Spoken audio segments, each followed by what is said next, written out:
Yeah. Yeah. Hello, this is your host Todd Lewis of the Praise of Folly podcast. Today I'm interviewing SilentChronnicl3r. He's the one who designed my avatar you see here. So why don't you explain to the audience, firstly, how you got into graphics design, and also how you sort of got in touch with me and the broader traditionalist group. Okay, so, well, that's a really long story, but my main reason why I got into graphic design was merely to help me with explaining a very big topic that I'm interested in, which is metaphysical in nature, and that is how people communicate with each other and how our perspectives are so strange and varied. And so I got into art because I thought it was the easiest and simplest way of being able to communicate that in a way that many different movements have failed in doing so. I got a hold of the traditionalist movement because of my interest in social politics. Looks like we lost.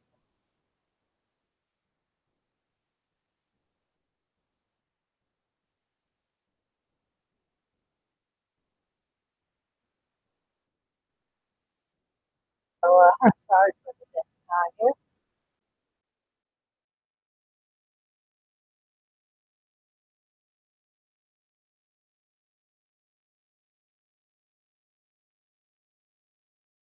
Okay, you're back. Good. You had said you were just beginning to introduce us to how Sorry, I you dropped there. contacted the traditionalists. So I got in touch with the traditionalist scene after watching the Distributist. I had watched a lot of Sargon of Akkad, and I, living in California, started to see a larger and larger disconnect between the liberal and conservative groups and natures that I lived in. Also, I was very religious at the time, and so it always confused me in my religious background, where my family was very staunch in terms of religion, at least where my mother and my church-going community was concerned, but very loose in how they viewed things socially. Mm-hmm. So as I questioned that, I started to see a divide against how I was raised into seeing how history works and how the very people that advocated looking at history in a much more nuanced way were behaving in the same black and white mentality that conservatives are generally stereotyped as having. Mm-hmm. And yeah, pretty much that. I got into the Distributist videos. I ended up doing some art for him. I got a whole, you picked some interest. I did some art for Fritz Imperial, and then I did some art for you. And that's how I ended up meeting you. And that's how, well, I'm here. Exactly. Okay. So one of the things that when I first met you, you mentioned that you were working on a sort of sci-fi adventure novel. Why don't you explain the context of that a little bit? So the sci-fi adventure novel is, it's a bit more, it's far more ambitious than that. I'm trying to reverse engineer a universe that approximates ours, not so much being a carbon copy, but one that we can look at to better understand how we work in both the individual and collective sense. The novel I'm currently working on is one facet of this. I'm trying to come up with a way to tell an engaging story about, say, an infection that ravages an island, while also bringing in some elements Lovecraftian, Christian, um, I guess Matrix-like elements into the mix, all while having you switch perspectives. Okay. It's a very relativist work. So kind of like Rashomon, where you look at it from different perspectives. Yes, I've never heard of Rashima, but if that's the case, yeah, it would be something like that. Comes Okay. from I was uh, just wondering, do you want to give any details, or do you want to sort of keep that under the hood till it's out? I mean, the biggest detail is that the main protagonist slash sort of antagonist is black. He's both hero and villain, if depending on who you side with. And which my main goal for it is to have you wondering whether or not you should be rooting for him or for any of the factions working against him. Although there will be factions that you'll definitely just be like, nope, nope, nope, nope. Okay, interesting. Interesting. So now, some of the other topics you wanted to discuss. One of the things you wanted to weigh in on was the culture war. So why don't we start with that? Okay. So I've been intrigued by just the mishmash of opinions brought on by each and every side. I tend to see myself as more of, I wouldn't call myself center in the way where I take a moderate position, or conservative now, I think of it, given that my social views are a lot more liberal. But I have respect for tradition, and I understand how tradition is and why it is and why it should be respected. I don't see it so much as a battleground, but more of a necessary part of our psychological evolution. However, I do tend to worry that the fervor in which each extreme fights tends to do a lot more damage in the pursuit of short term gains by either side than they'd be able to get in the long run. This, and again, this is just drawn from my own observations with what happened since 2014 up to 2016.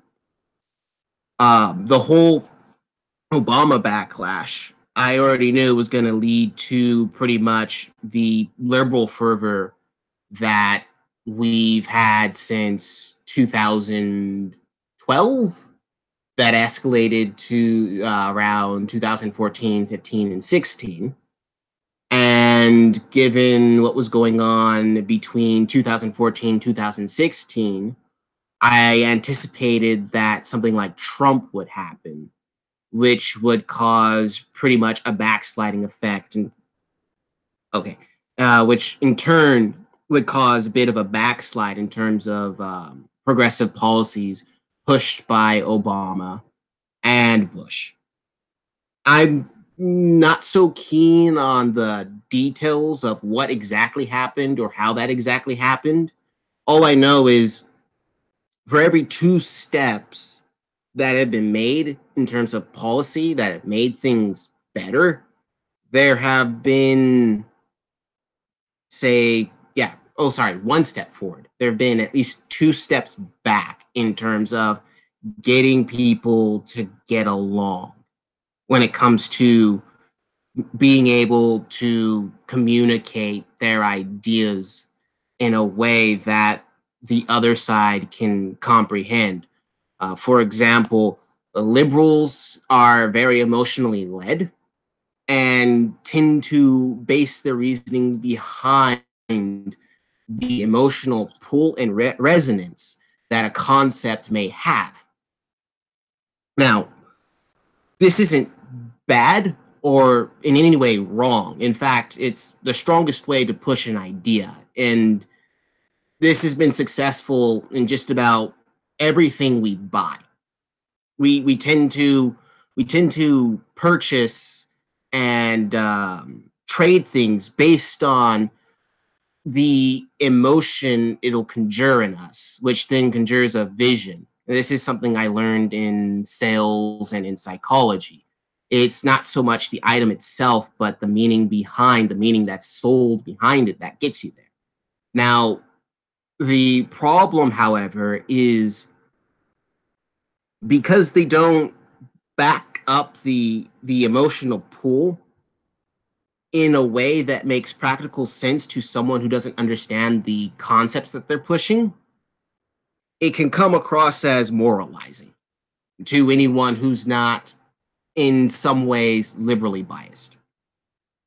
And then you have the conservatives who rely a lot on their intellect but have almost no emotional pull due to being out of touch with that which makes us human, whether that's by the religious codes they follow, which they follow like a rule book.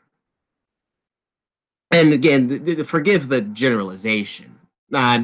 Communicating as best I can, given what I see and what's implied from your behaviors towards each other.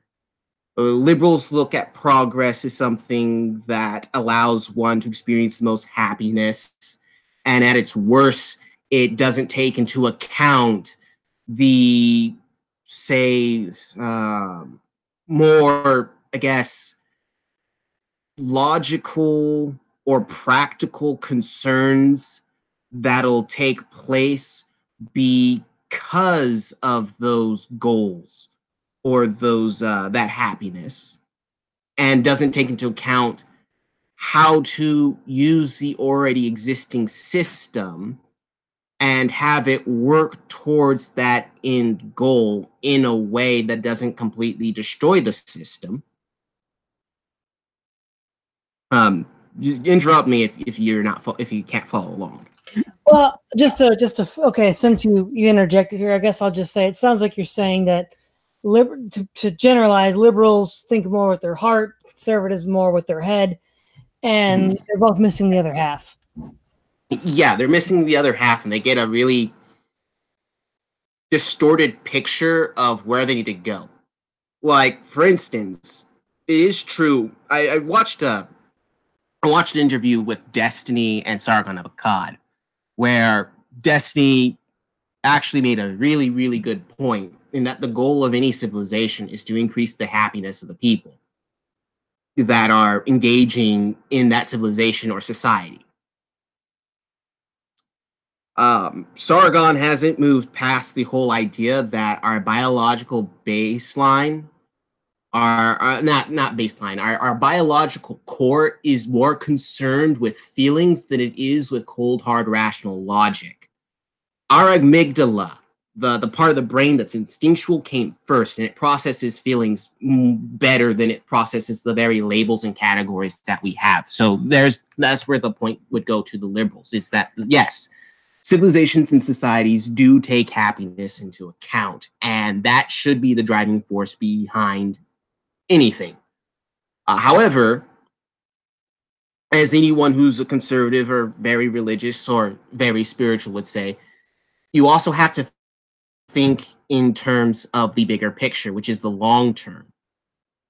And if you're going to be reasonable, granted, Destiny's argument was on sexuality and gender, which is something I don't want to get into right here. It's something for another time if you're interested, or if anyone who's watching this is interested in having a discussion about that with me. I'd be more than happy to get into that and my views on that. But what I'm more concerned with is the fact that, yes, happiness is important. And our, I guess, physical forms and how everything's physically structured is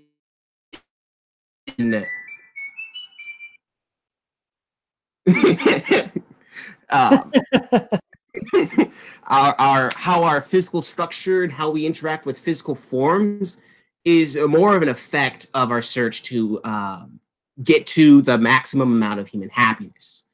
Now, I want to expand on this. Okay, so I want to expand on this concept in terms of happiness being that which we strive towards all the time. That as long as we exist as a human species until the day of extinction or rapture, whatever you believe, we will always find something to be unhappy about. So the fact that people are unhappy and are trying to change things isn't the problem. The big problem is when there's no willing communication between the sides that are the side that is unhappy. Say you're a trans activist who has their beliefs in terms of gender and how gender should be reclassified, but you're unwilling to accept the fact that there's a huge majority of people who view gender differently than you and well, need to have the topic broached with them in a way that makes sense to them on not just an emotional level, but also a logical level. Like personally, my big thing against the whole million genders it's being memed as a brain disorder isn't so much the fact that it's a brain disorder. It's that it makes the same mistake as the male and female binary, and that each point doesn't cross into each other, which is instead of having male and female blend into each other and allowing people to fit things that tend to have been rigidly placed on one side or rigidly placed on the other side and allow those to bleed in and allow someone to decide, well, I'm a guy, but that doesn't mean that I have to do everything on this checklist on how to be a guy. And for the woman, oh, I'm a woman, and that means I have to do everything on the checklist to be a woman. In which case they blend, and there's a lot of freedom for someone to behave in a way that they want to behave. However, no, they have these separate little points in there, which confuses everyone who isn't into the deep, deep lore of the infinitesimal Pokemon game that is find your identity. It's hard enough to find out who you are without having to wonder, okay, what gender am I? It sends two distinct messages that are confusing to the normie. We could call them normie, which is the average person who doesn't think in terms of emotional sincerity or emotional mastery. It's not something that you grow up knowing about, something that you develop. It's something that's just recently been discovered and has just recently been introduced into, I guess, the mainstream of society, and learning how to deal with your emotions in a more constructive and not so destructive or rigid way. So, taking from my example with how, say, a trans activist would go to someone who had no understanding of what it's like to be a trans person. Trans activist goes to the trans person. Trans person does, and I'm sorry, cis person, to use their jargon, goes to the cis person. Cis person doesn't get what the heck is going on. Trans person gets even more upset. Trans person becomes more belligerent. and starts moralizing to the cis person. Cis person now feels like they have to defend themselves. Cis person has a backlash against trans person. Trans person now feels even more isolated because they weren't able to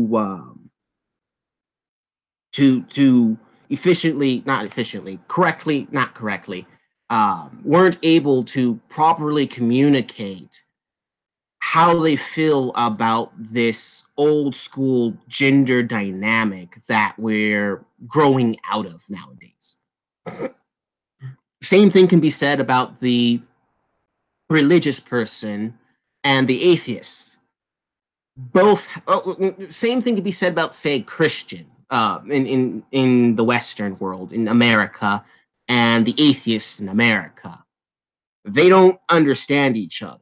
The Christian holds too tightly to their beliefs and the book without any understanding that God is incomprehensible, is willing to justify the, I guess, the atheist picture of a human like God who has temper tantrums, tells you what to do, and will punish you. In fact, if you're on the extreme end of being a Christian, you're going to hold the idea that God should beat the crap out of you and punish you for not being aware that God is God, because we tend to fit God in that way. Just from me saying that, you should understand that my concept of what God is different than a lot of people who practice religion, even those who don't practice religion. The atheist has thrown out the baby with the bathwater in terms of their rejection of religion and spirituality. They feel that the world or reality is the determining force, is the determining cause. They don't worship reality, but they view reality in much the same way that a Christian or a Hindi would view God, or a pagan would view their gods as pretty much the underlying foundation of how reality, how we exist, why we exist, what makes form, what makes everything everything. And so, both science and religion are means of coping, or at least attempting to understand with our own limited human comprehension how we got here. One tries to do it using, I guess, the physical existence as like the only frame, only means of how things exist. And the other tries to use more ephemeral concepts codified in more of a hierarchical structure, at least today. And then you have spirituality, which takes the structure out and just tries to look at both physical reality, mental reality, emotional reality, and depending on who you ask, a sort of mystical reality.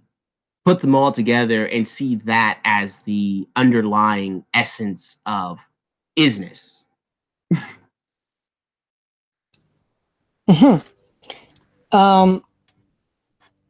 If this is a good time to go to another topic, you said you wanted to mention the ethno state. Oh, right. So this also ties into the culture war, which is a very multifaceted discussion that sometimes turns violent. I'm actually quite what is it? I'm quite amused at the fact that it hasn't gotten super duper violent. And decades and centuries prior, we'd already be at war. So that's a bit of an accomplishment for everyone. We should be giving ourselves a pat on the back for that. It's been 4 years of intense hatred being thrown on all sides, and only a few people have died. Some school shootings.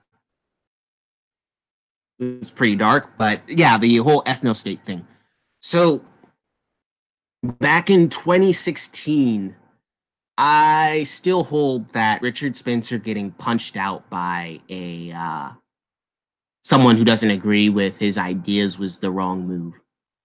If anything, the more appropriate action to have been taken against this idea of an ethno-state would have been stark laughter and mockery, mainly because ethno-states don't work.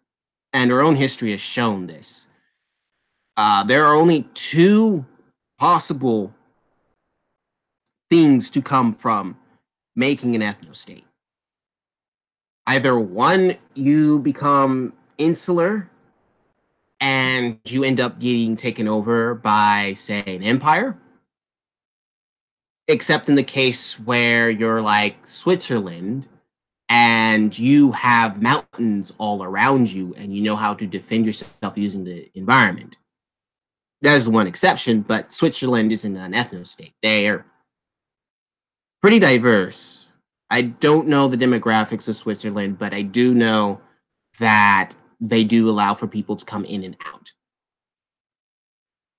And I wouldn't expect for an ethno-state to have to be willing to trade with anyone, really, because again, you only want to deal with people who are like you. The second consequence of an ethno-state is you start expanding into other people's territory. Because again, if you're successful at being what you are, a country, and your birth rate goes up, you're going to need more resources. Unless your country or civilization already has enough resources with which to expand, like China. However, you can't use China as an example because China has existed as separate kingdoms and principalities that have kind of come under rulership of an emperor and then fractured again, only to be unified again. And even though all Chinese people look exactly the same to us Westerners, they are able to differentiate which regions you're in. And even amongst white supremacists, once they start saying, okay, well, white ethno group, they start dividing more and more until it becomes kind of like tribal, kind of like what everyone's worried about right now. Only instead of worrying about just the outer, now they're trying to differentiate, okay, which white race within the white supremacist culture is superior to which particular, I guess, sub-ethnicity within the white race. I mean, Jews are white, and yet white supremacists hate them, mainly because, well, Jews have a very interesting history. One which I can't really say I don't excuse the hatred given towards them.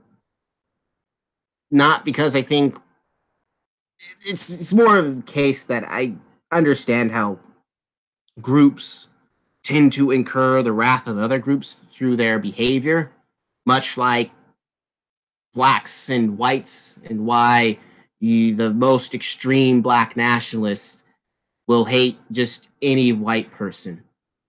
It has more to do with just past experiences taking place within generations. So an ethno-state couldn't work because, again, they're going to need to expand, and that requires that you interact with other civilizations. And you can't be a peaceful ethno-state either, because, again, if you're going to say, well, no, we can just expand, at that point you become a violent ethno-state. And so your whole idea that you can exist separate but equal and in peace with every other race of people doesn't fit the bill. And we already have a history of, well, white European men conquering other ethnicities. Now, I hold no anger against this game of any resentment about this game of conquest. We humans have been playing this game forever since, well, we were human. So for me to go and say, like, I hate you, Praise of Folly, because you're benefiting off of the blood, sweat, tears, and torture of my ancestors, I personally view that as hypocritical, mainly because so am I.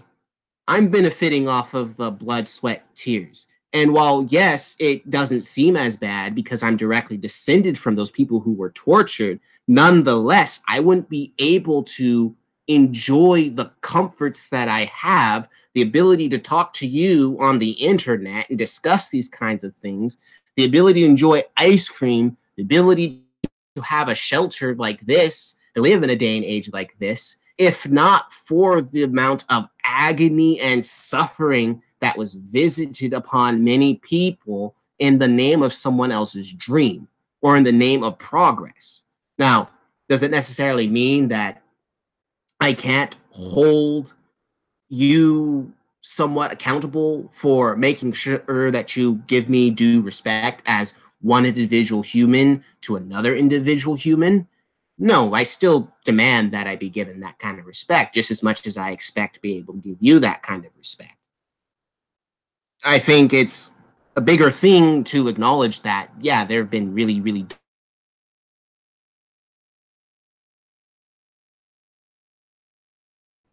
Oh, you left again. Have to wait for him to rejoin.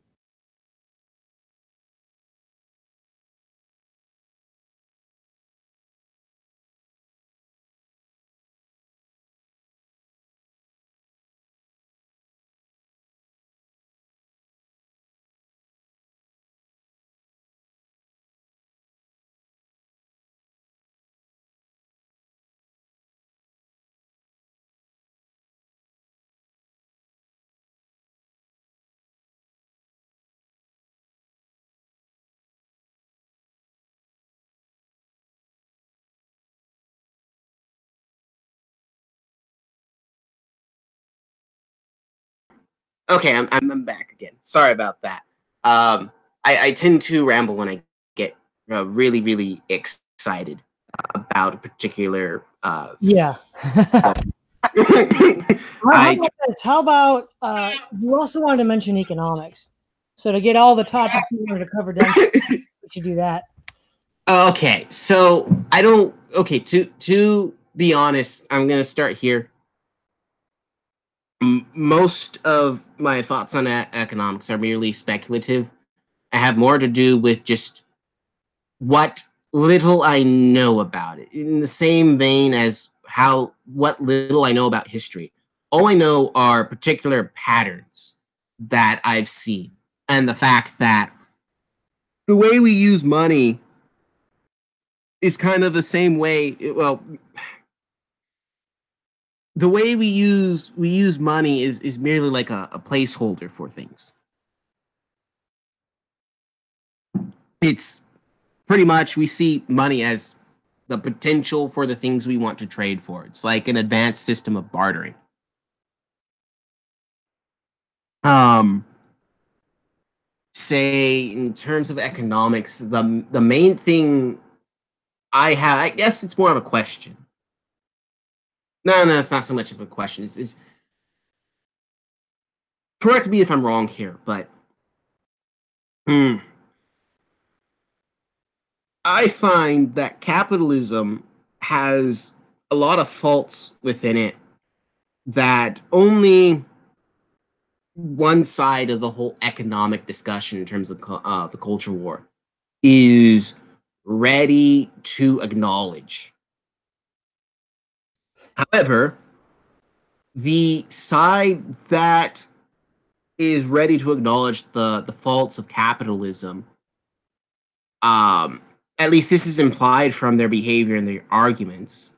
Although, again, if you read into some blogs and you're not allergic to the Guardian, I believe there was one article I read that was on the new sharing economy that's just burgeoning up and the digital economy, which you, Praise, are a part of, as well as a lot of YouTubers are,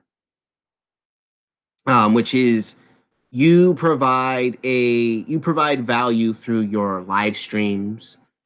Say someone like PewDiePie provides value through his videos and his gameplay, and in return, he has a niche of people who will continue paying him so long as he's able to provide them with that value. And that is the new economy that's emerging from this. I wouldn't say post-capitalism, but let's see, peak capitalist situation that we're in, which is time is no longer being seen as all that valuable a resource to pay money for or to trade money for, especially as we get better and better with automation. So there's going to be a lot of people out of work unless they can find some means of using the skills and interests that they have to encourage their audience or the people they spend their time sharing with, unless they find some way to be able to trade that value that they have for the things that they need. My bones with capitalism aren't so much the fact that people end up getting hurt by it. That's been every economic system, and that'll be every economic system, I predict, until the end of time.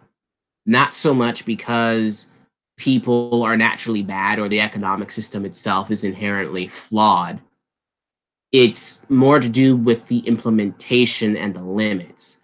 Capitalism was really, really good for allowing people to, again, choose what they want to do, spend the time studying it, and then trade the time that they do working at that field or profession for their money, and then trading their money for a good or service that they wanted. Let's see, okay.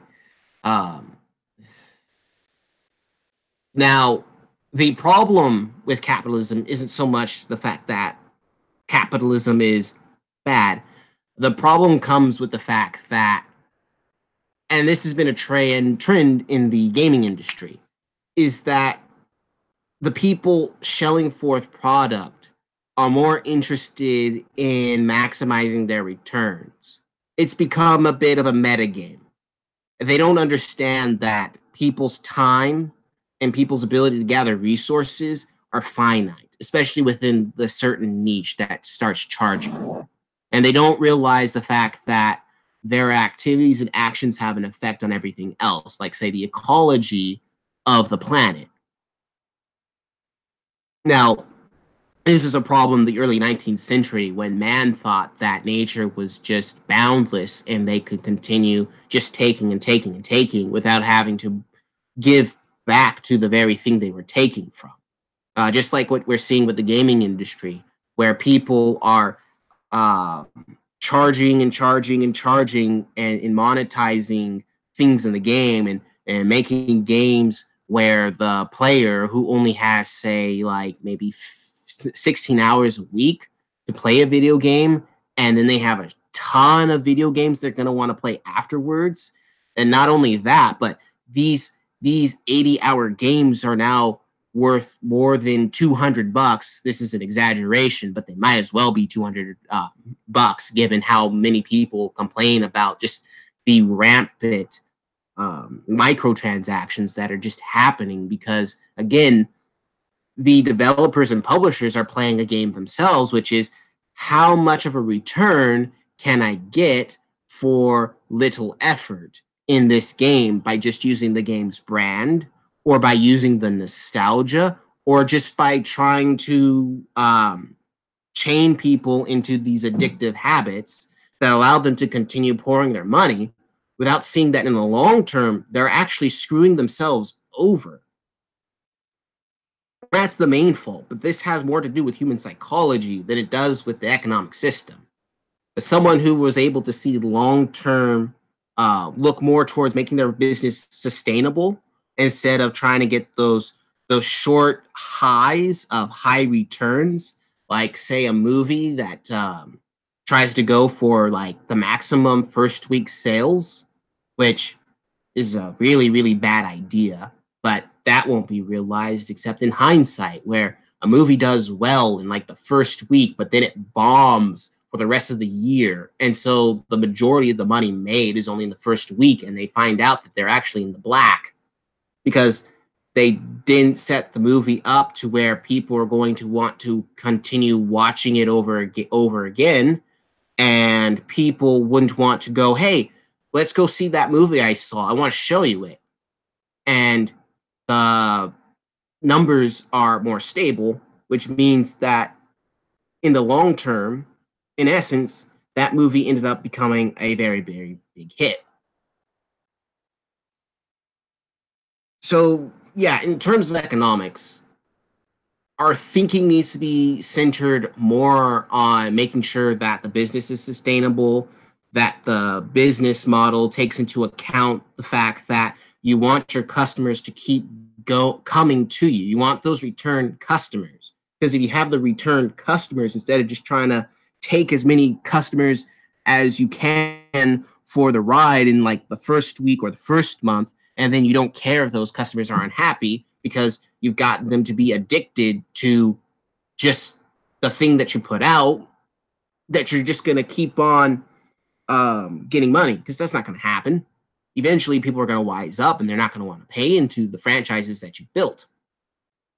Much like what's going on with Star Wars, what's going on with Marvel.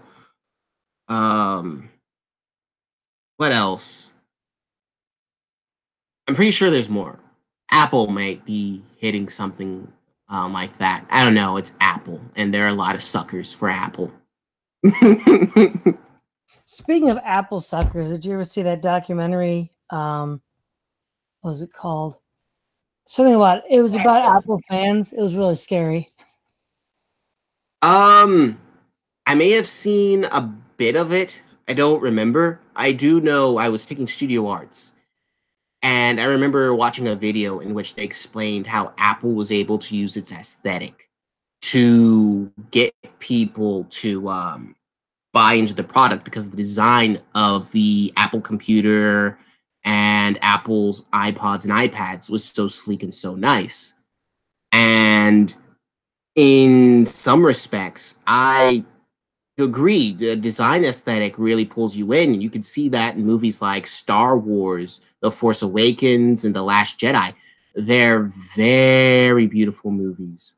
And yes, the idea that people can be pulled in just by how something looks without worrying too much about its essence. And again, this is taken in effect of The Last Jedi fans versus Star Wars fans. You have the Star Wars fans who are like, yeah, but it doesn't feel like Star Wars. And you have the Last Jedi fans who are like, it doesn't need to feel like Star Wars. It looks cool. It fills my emotional tummy with all the emotional snacks that I can get.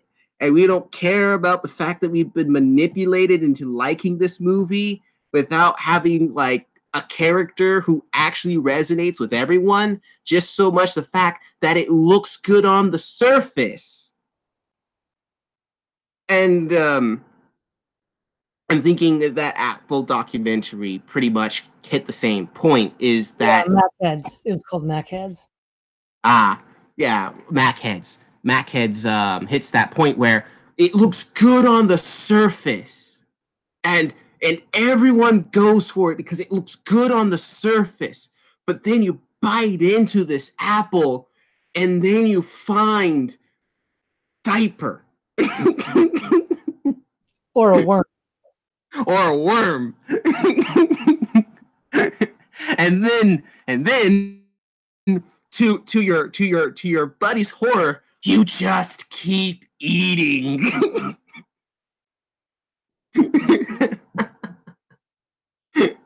Yeah. Oh, but yeah. So And that fits with like the whole idea with the brand. Brands weren't always something you gravitate towards because it was like the thing everyone was into. The whole idea of like having a brand is a brand supposed to symbolize the trust and the quality of the item. Nowadays, you can't even trust a brand. Well, I will say this from experience, when it comes to paper products, brand names do matter. Toilet paper, tissue paper, and Kleenex. Yeah, the over-the-counter stuff is like sandpaper and the really good brand. That's about it. I think I would agree on other things. Okay, so yeah, with toilet paper, go by brand. But see, that still hits my point. Brands are there to show you, to prove to you, like, hey, I'm not going to put my name on this thing unless you've proven to me that this is actually good in essence, not just in form, but in essence. Like the people who reviewed Captain Marvel, were only concerned about the form of the fact that the main protagonist was a woman without, and let me just say this, just from what I've heard in the reviews that I've seen about Captain Marvel, and again, you can call me biased, but just from what I've seen, and I haven't watched the movie. I've watched the trailer. I've watched Brie Larson lash out against people who have complaints against the whole thing. I've watched reviews about how they view Captain Marvel isn't so much of a person. I will say she's a very emotionally Captain Marvel, from what I've seen, what I've heard, is an emotionally immature woman. Doesn't sound like an adult woman to me at all, which is the opposite of what any feminist film would ever want to produce, because it gives men the idea that women are irrational, which again is a very misogynistic view that they're trying to lead men out of. It shoots itself in the face, and then it wonders why people are angry with it.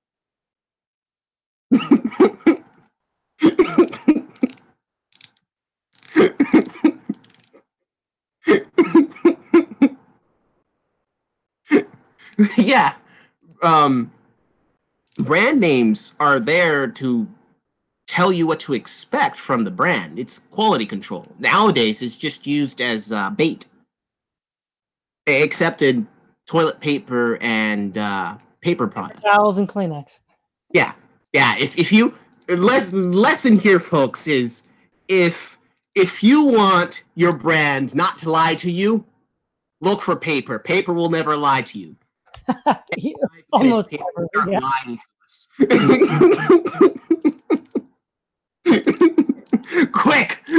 Quick, invest in paper. 16 million on Brawny. Hey, Brawny's good. Be careful. Hey, any brand with a strong, handsome man on it flexing is a good brand. I guess you'd include Mr. Clean in that. Yeah, just be careful. He sometimes gets misidentified as an Aryan. Doesn't like it.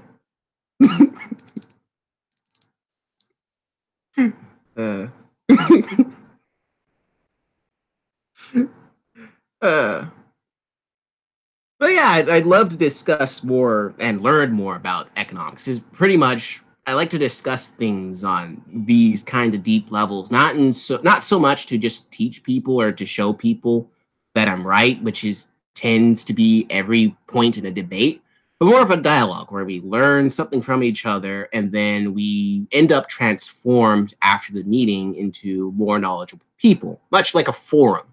But I guess instead of using written word or typed word where things can be misconstrued because tone isn't included, in which a lot of miscommunication happens because, again, someone can say something sarcastically and it'll be taken as literally because there's no tonal inflections in written English that you can read without, say, both people being in the know about that specific tonal reflection. This kind of speak back and forth in terms of voice, which I would call more of an audio-like forum, allows for such things. And neither one of us has to worry about the whole idea of proving that one is right over the other. In fact, again, with this whole culture war, what I've been seeing is both sides are so stuck on the idea that they're 100% right that there's little room for self-reflection by opponents on either side who are crusading for their cause or for their team. And that leads to a more antagonistic atmosphere where one side will at least appear like it's doing everything it can to bring its best foot forward or reach out its hand, but the other side is antagonistic without realizing that they're both being perceived as unwilling to budge. Like Congress. Congress. Yeah.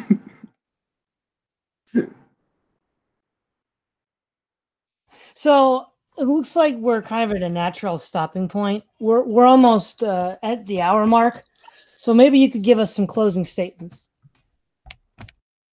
My main closing statement would be, if you want to change something, or you want to, if you want to change something or persuade someone to behave in a different way, you need to first understand what it is you're trying to change, understand exactly what the change is, and also be willing to change the very thing you want to change after first encounter with the other person. And you have to be willing to let go of any preconceived notion of how you feel things should go. Because nothing really turns out exactly as you think it will. The best you can hope is that at least 70% of your expected outcome is attained. Unless you're really, really, really, really good at predictions, in which case, like, congratulations, please teach me how you do it. All right. Well, thanks for coming on, Silent Chronicler, and also thanks for the avatar. Yeah, no problem. So this is Todd Lewis of the Praise of Folly podcast, signing off.